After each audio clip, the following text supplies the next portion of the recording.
A punch in a police station that ignites a reckoning.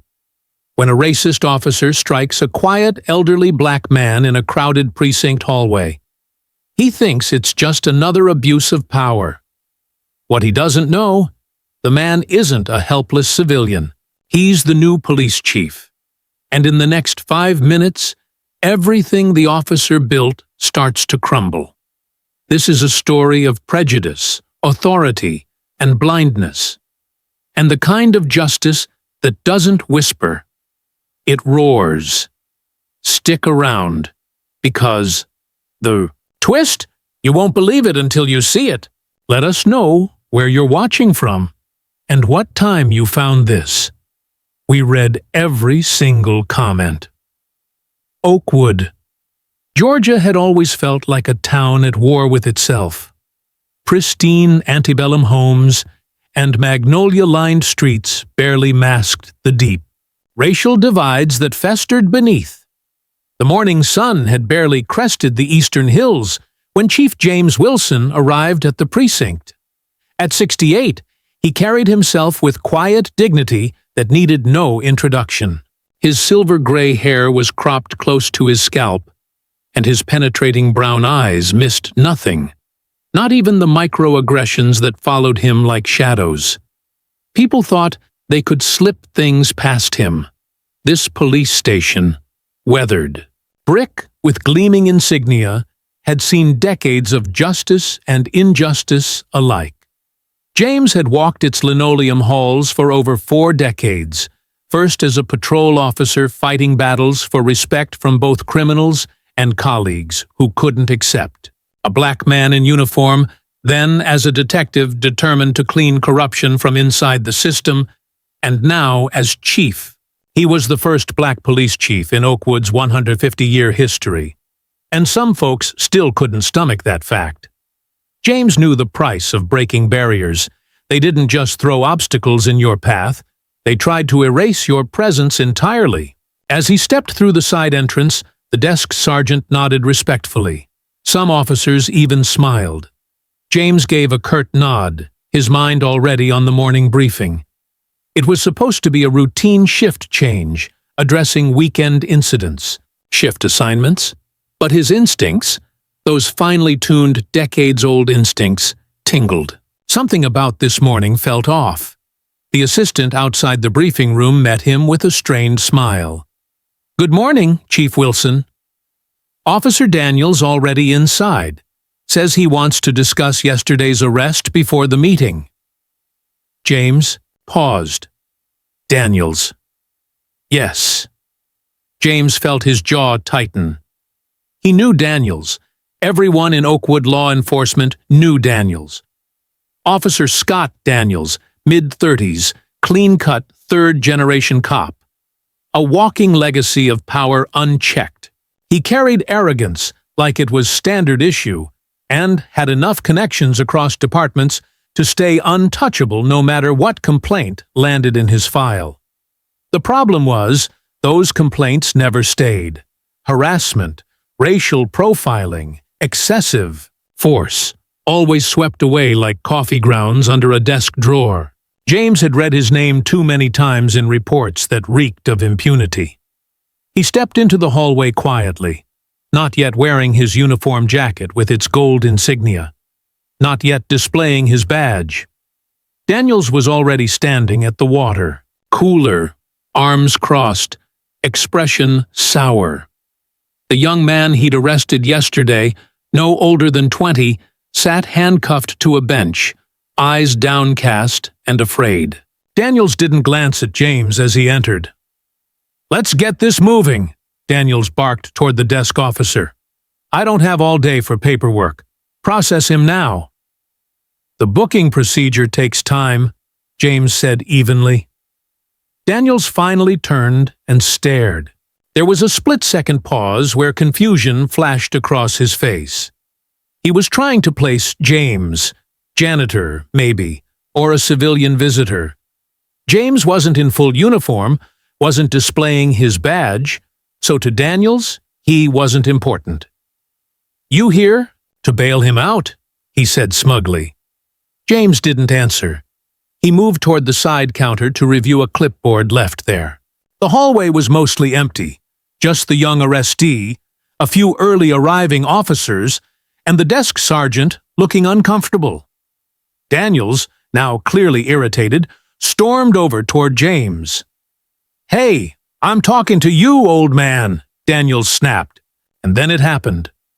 A sharp, open-handed punch struck James in the shoulder, making him stumble back against the wall. Even the fluorescent lights above seemed to flicker in response to the sudden violence. James didn't move immediately. Slowly, he turned his head, locking eyes with the man who had just laid hands on him. Daniel stepped back, almost surprised by his own action but not ashamed. His chin jutted forward defiantly. "You people need to learn some respect," he muttered. Someone in the back whispered, "Oh my God." Another voice, "Is he okay?" But James's gaze never left Daniels, who stood there, oblivious to the trap he had just sprung for himself. "I don't care who you think you are," Daniels continued. "This is police business." James stepped forward just once, then again. The silence tightened like a rope. The desk sergeant whispered, He's not wearing his chief's jacket." But Daniels wasn't listening. His face was flushed with the righteous anger of a man used to being obeyed, and then James spoke calmly, deliberately. "Is this how you treat citizens in your precinct, officer?" The color drained from one officer's face by the door.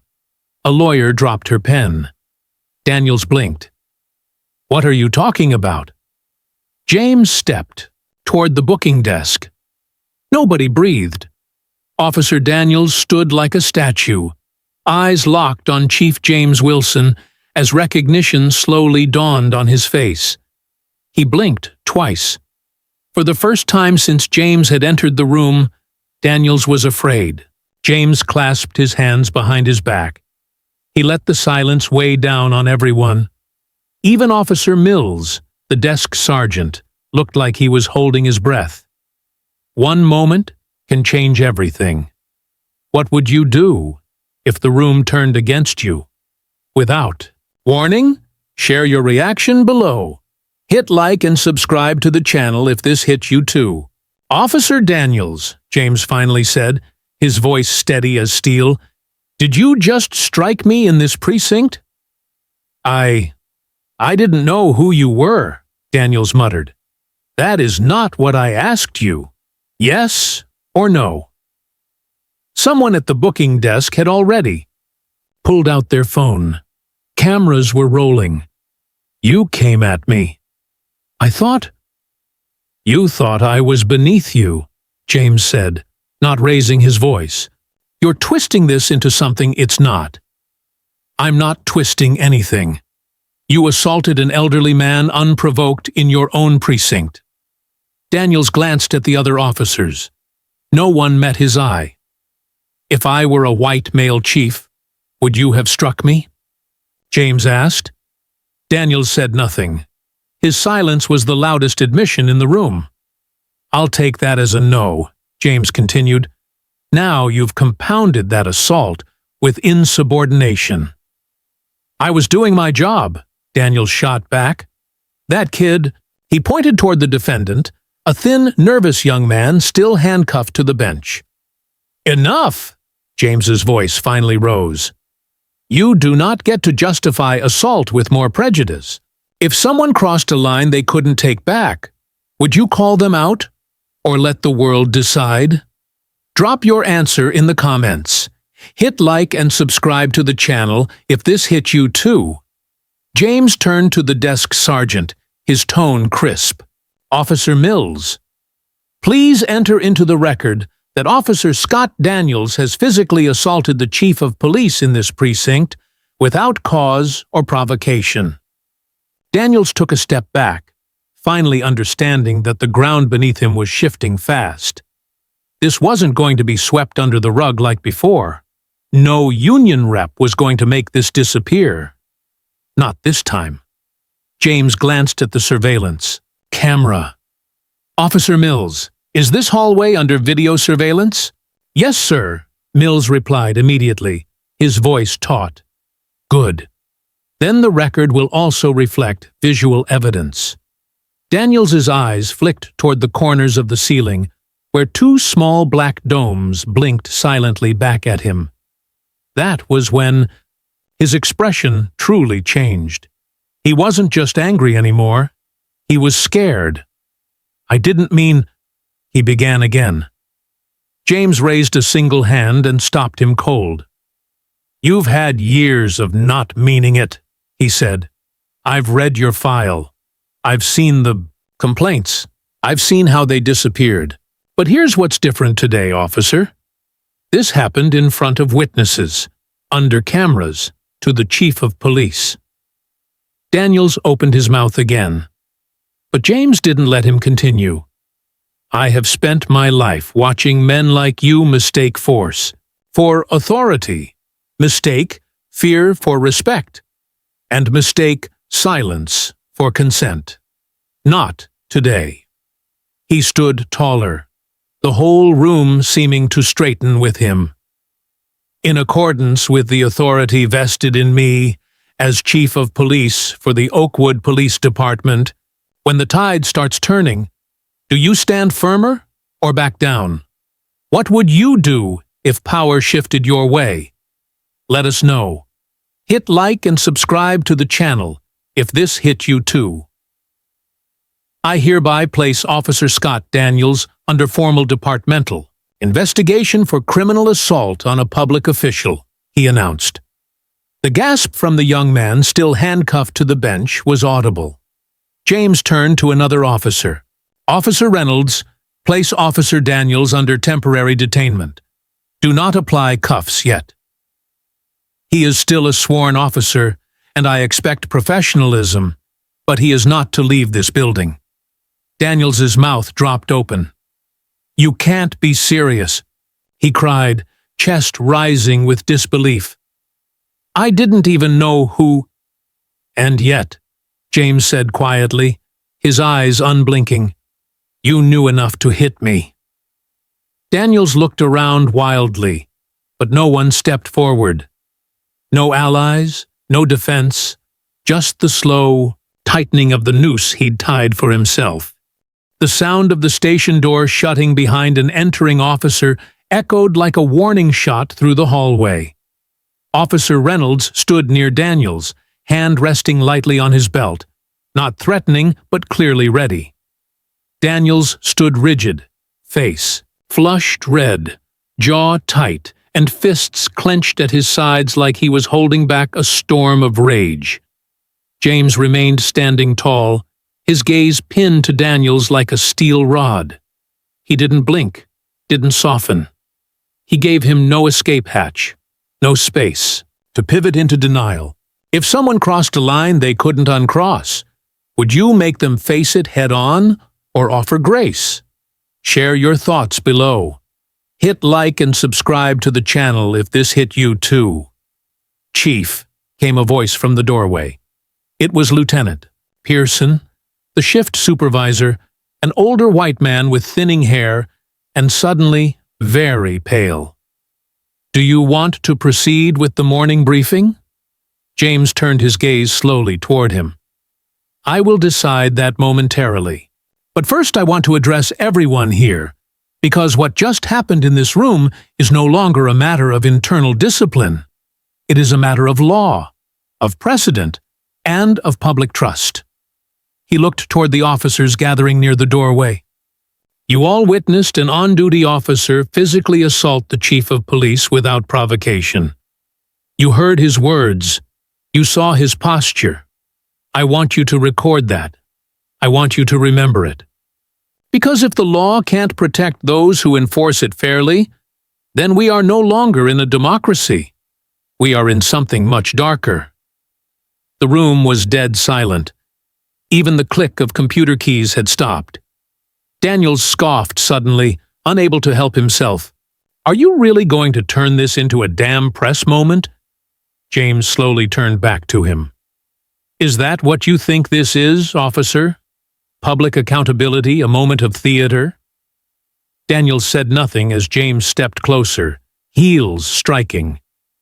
Like a clock counting down. "You've been protected for a long time, haven't you?" he said softly, so that only those close could hear. But the nearest phone's microphone still caught every word. "I've seen officers like you before. The kind who walks into a room already assuming everyone in it is beneath you. The kind who says, 'I didn't know,' when they mean, 'I didn't care.'" Daniels's eyes flicked nervously toward Reynolds, but the other officer didn't move. "Let me tell you what's about to happen," James continued. "Internal Affairs is being notified. I will personally be submitting a formal complaint to the district attorney's office before noon. The footage of this incident will be sealed for legal review, but the witnesses in this room, they already have enough to make it headline news before lunch." Daniel's mouth opened. "You're destroying my career over a misunderstanding." "No, officer," James said. "You destroyed your career the moment your hand struck my face." There, it was, sharp and final. Daniels shifted on his feet, glancing again at the young man he'd arrested. The young man was watching him now, not in fear, not anymore, but with something Daniels couldn't quite recognize. Pity. The same look he'd seen in mugshots of the men he'd arrested right before the cuffs went on. "I've served this town for 15 years, Daniels said louder now, almost pleading. "I've risked my life in these streets. I've taken down real criminals. And now you're going to throw me to the wolves because I made a mistake in a tense moment?" James turned, walking back toward the center of the room. "I'm not throwing you to the wolves, officer," he said as he moved. "I'm handing you to the law. You've spent 15 years hiding behind a badge. Today, that badge doesn't shield you. It holds you accountable." He stood tall, his posture straight as armor. He nodded once, then addressed the room. "This station is not shutting down," he said. "But Officer Daniels is relieved of duty effective immediately. The arresting officer has compromised the integrity of this department." The lawyer for the young arrestee stood, adjusting her glasses nervously. "Thank you, Chief." James nodded. "Release this young man. Process him properly." The young man stood, glancing back once at Daniels as he was uncuffed. His face was unreadable, but something in his posture had changed. Less curled, less apologetic. Daniels, meanwhile, had gone quiet. His eyes no longer burned. They darted. He was thinking, calculating, waiting. James watched him like one might study a dangerous animal that just realized it had been caged. Then he spoke into his radio. "Officer Reynolds, please escort Officer Daniels to the conference room. I will be contacting Internal Affairs and the commissioners myself. This matter is no longer internal. It is criminal." Daniels didn't resist, but his jaw was locked so tightly you could hear the muscles grind as Reynolds gently tapped his elbow, guiding him toward the side hallway. As he passed James, Daniels said just loud enough for the chief to hear, "You think you've won, don't you?" James didn't look at him. He just whispered, "I think for once, the right person is losing." What would you do if the whole room watched you bring someone to justice?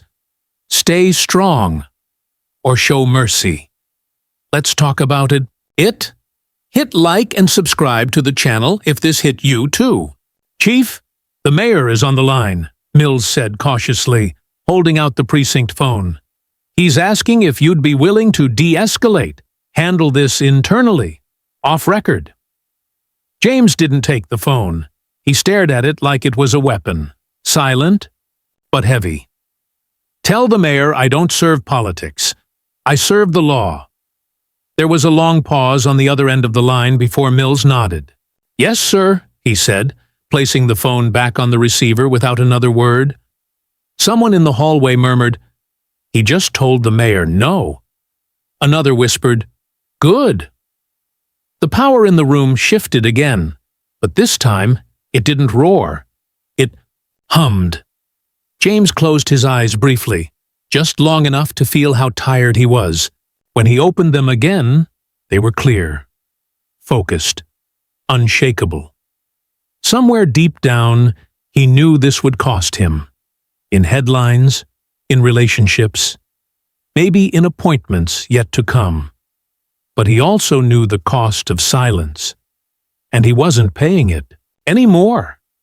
James picked up the station's emergency satellite phone, something he'd only used once, during a hurricane evacuation.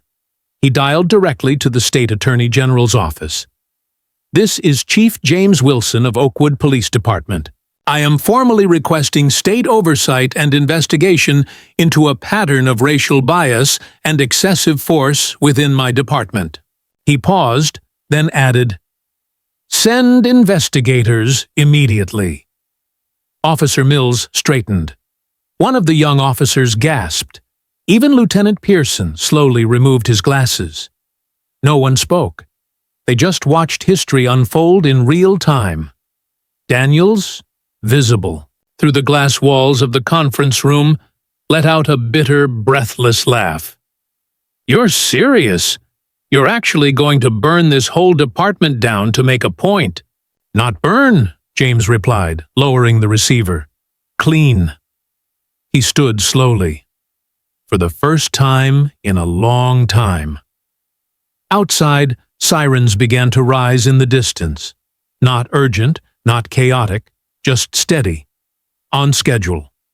To State Bureau of Investigation. Agents entered the precinct in dark suits, their badges visible on chains around their necks, their presence unmistakable. They didn't ask questions. They didn't need to. James stepped down from the raised area by the booking desk, removed his jacket, folded it over one arm, and handed over the files himself.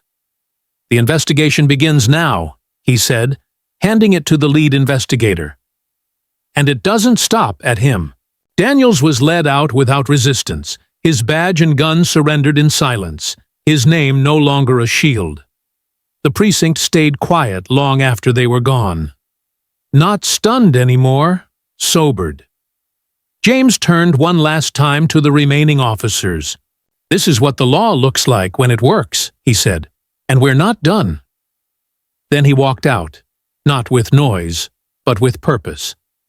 The camera held on the empty hallway, the booking sheet still resting on the counter. A symbol, not of status, but of someone who chose to stand when it mattered. This wasn't about one officer, one precinct, one punch.